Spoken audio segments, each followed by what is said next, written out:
অবৈধভাবে গ্রিস যাওয়ার পথে ভূমধ্যসাগরে নিখোঁজ সুনামগঞ্জের ৮ যুবকের বাড়িতে চলছে শোকের মাতম। পরিবারগুলোর সঙ্গে গ্রাম জুড়ে বইছে শোকের ছায়া। পরিবার ও স্বজনরা রয়েছেন চরম উদ্বেগ ও উৎকণ্ঠায়। প্রকৃত তথ্য উদ্ঘাটন ও সত্যতা যাচাই করা হচ্ছে। পরিবারের সঙ্গে যোগাযোগ করে আইনগত ব্যবস্থা গ্রহণ করার কথা জানিয়েছে অতিরিক্ত পুলিশ সুপার ও উপজেলা নির্বাহী কর্মকর্তা। বুলন্দীশেখর দাসের প্রতিবেদন, জানাচ্ছেন তাহসিন তারিন। লিবিয়া থেকে অবৈধ পথে গ্রিসে যাওয়ার সময় ভূমধ্যসাগরে খাবার ও পানি সংকটে 11 অভিবাসন প্রত্যাশী বাংলাদেশির মৃত্যু হয়েছে। সামাজিক যোগাযোগ মাধ্যম ফেসবুকে ছড়িয়ে পড়েছে এই ঘটনায় সুনামগঞ্জের 8 জন নিখোঁজ রয়েছে। এমন খবরের পর কান্নায় ভেঙে পড়েছেন পরিবারগুলো। সেই সঙ্গে গ্রাম জুড়ে বইছে শোকের ছায়া।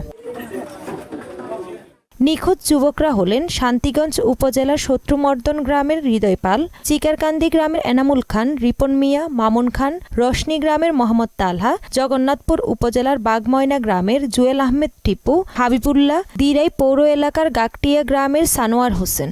নিখোঁজের ঘটনা জানাজানি হওয়ার পর থেকে কারো বাড়িতে চলছে আহাজারি, কারো পরিবার ও স্বজনরা রয়েছেন চরম উদ্বেগ উৎকণ্ঠায়। 42 জনের মাঝে 11 জন মারা গেছেন, বাট 7 জন আমরা সুনামগঞ্জের। 3 তারিখ তার মার সাথে যোগাযোগ করছে, আর কোনো যোগাযোগও নাই।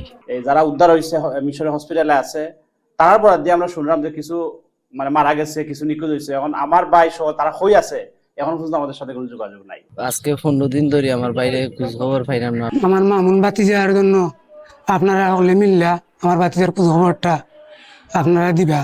প্রকৃত তথ্য উদ্ঘাটন ও সত্যতা যাচাই করা হচ্ছে। পরিবারের সঙ্গে যোগাযোগ করে আইনগত ব্যবস্থা গ্রহণ করার কথা জানান অতিরিক্ত পুলিশ সুপার ও উপজেলা নির্বাহী কর্মকর্তা। এই বিষয়টি নিয়ে আরেকটু যাচাই করার সুযোগ আছে।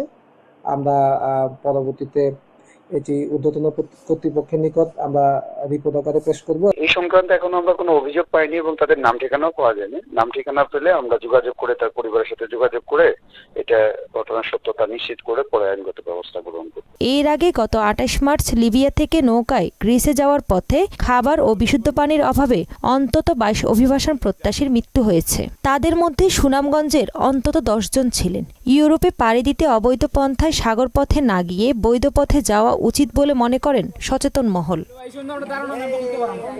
তাহসিন তারিন, মোহনা সংবাদ।